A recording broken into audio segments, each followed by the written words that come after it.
Welcome back to the channel. This is Anka Engineering and I'm Herman Wakeman. And today it's all about alignments.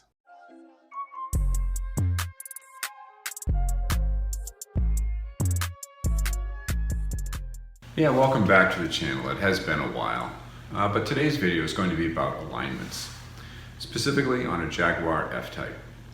I've been noticing some rear tire wear, so I'd like to see what I can do about it and where the car is set up. The front tire wear for my car is doing pretty well, but I'd still like to see how the car is doing. Is it aligned and what are the specs? So we'll talk about that, how we measure alignment and calculate the numbers necessary to compare to the Jaguar OEM specifications for the car. We're also going to talk about the clutch solution that I put in the car. I'd like to comment and give you an update on that, as well as the Autocross event that I went to. And finally, there's a new topic for consideration. I'll save that to the end, so stick around. All right, let's get stuck in. The sun is getting lower in the sky. The leaves are blowing into my garage, and I just know that winter is soon here. From rain to sleet to snow, it's coming.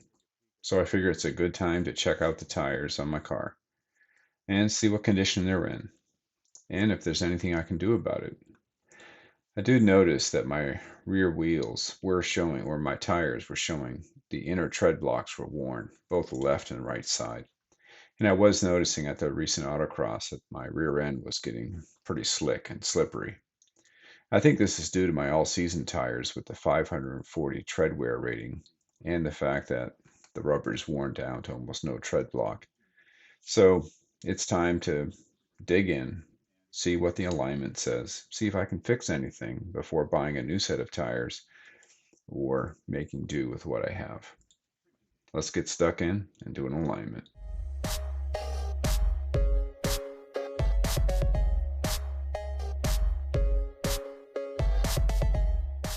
With this parallel string method, we do take 4 measurements on the leading edge of the rim and the trailing edge of the rim on both the front and rear axles. That gives us the ability to resolve the net toe in or toe out at the axles. The nice thing about this process is that it doesn't matter if the car is not aligned in the box. It could be slightly shifted to the left or the right, or slightly turned to the left or the right. Likewise, if the top and bottom bars aren't exactly parallel, that's okay because we're not taking any measurements off the top bar or the rear bar. We only take measurements between the string and the wheels. We also need 2 long pieces of wood or metal to hold the string apart on either side of the car. I've marked 2 notches here, one at 80 inches between here and the other side, and 2 meters or 200. That's 2 meters or 200 centimeters between here and the notch on the other side. I've done the same on the wooden block, marking them at 80 and 200 centimeters or 2,000 millimeters. And then the string will be then wrapped around and secured at those locations on either side of the car.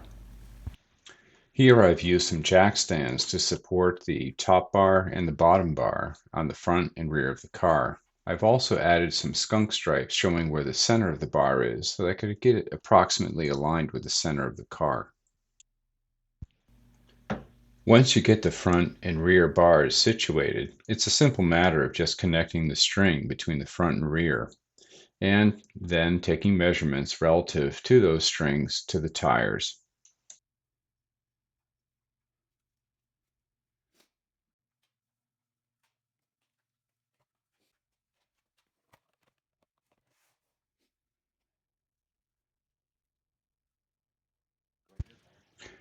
Here I'm taking measurements between the string and the leading and lagging edge of each wheel. These measurements are then used to calculate what the net toe is per axle. Here's a summary of the measurements that I made between the string and the wheels on my car. And you will see that the measurements are higher in the front axle than they are in the rear axle.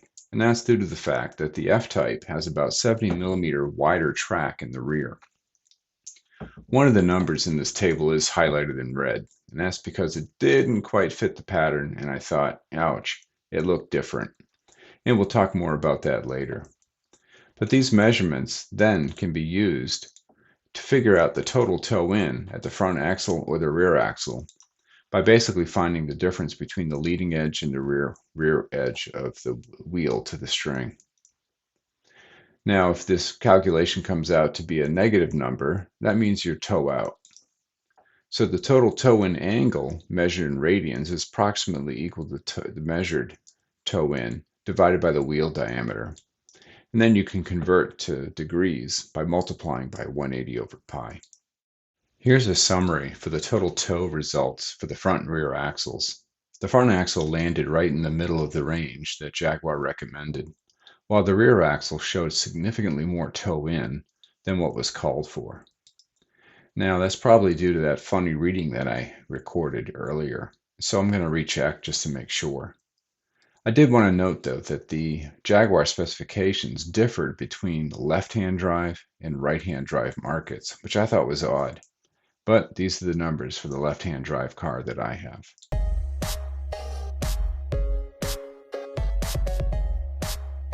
Camber is measured by directly applying an angle gauge to the wheel. And this angle gauge that I had available to me was based upon a bubble level and a threaded rod. The threaded rod was calibrated such that so many turns of the dial would then indicate so many degrees of camber.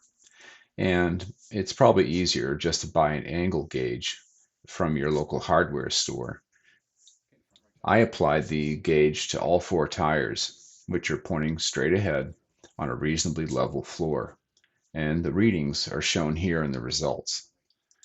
Only the front left axle was slightly out of spec, otherwise I would call this good enough.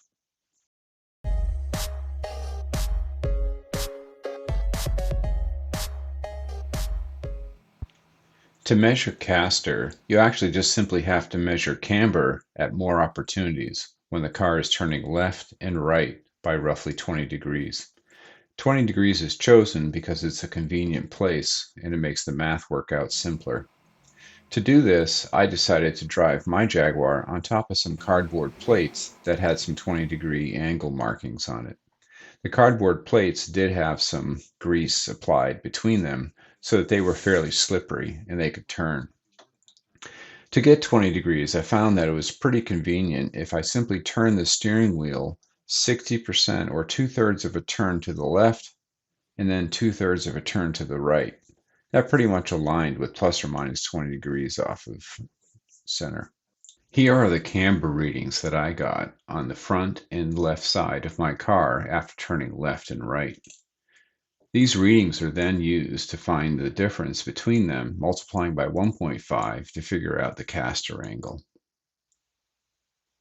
Now, the caster angle for the left and right were pretty much in spec, which was nice to see. I'll call that certified good enough.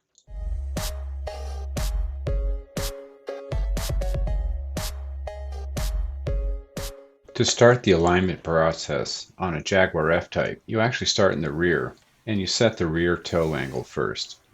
There's no caster or camber adjustments in the rear, so only the toe can be manipulated. Here I'm showing you right where the track rod is with the retaining nut. There's one on either side of the car. I might have to play with the one on the right-hand side of my car because of that funny reading I got.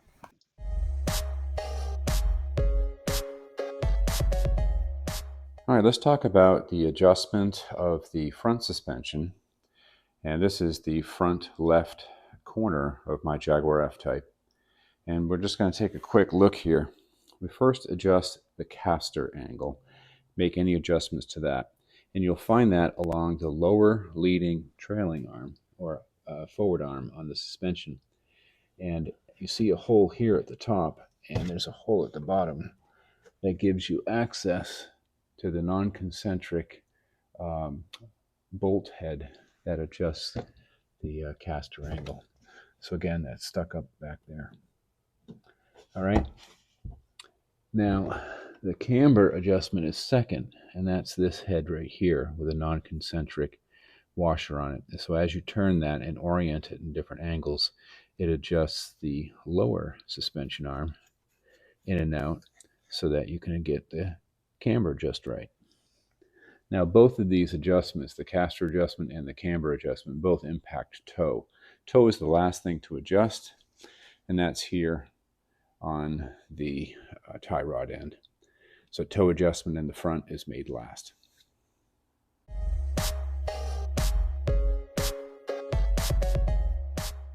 I wanted to give you a quick update on the clutch that I installed a few months ago for the sport touring application, and it's been performing well. Smooth engagement, good grip and uptake, and at the Autocross I could also do 3,000 to 4,000 RPM launches, either applying a bit more throttle authority and spinning the rear tires, or slipping the clutch a bit more for that maximum launch. So it's been performing really well, no complaints. So I'm really pleased with that. The Jaguar Association of New England ran its fall autocross in November after a rain date delay. It was a small event, but it was really good because it's much more intimate. There was a very nice black IROC Z there. Wow, what a time machine to the 1980s. Also an XKR with only 25,000 miles on the clock. Beautiful car. And there was a Morgan 4x4 with a spicy 1600cc engine. That was a nice little car. And of course my Jaguar F-Type V6 manual. Now these events are great because after your 5 timed laps or 5 timed runs, then they just pretty much open it up and you can do fun runs. Jump into each other's cars, experience each other's driving, and so that was a lot of fun. And everyone improved their lap times. It was great to see that. So it's really worth it to get out to an autocross, experience your car, and really improve your skill and your awareness of your car's capability.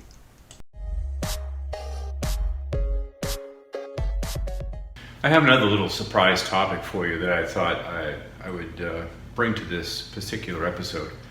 I had some damage done to my center console, which was done by my cat when I was transporting from Vermont down Rhode Island, moving down here. I had to transport the cat, and it got a little feisty on my leather console.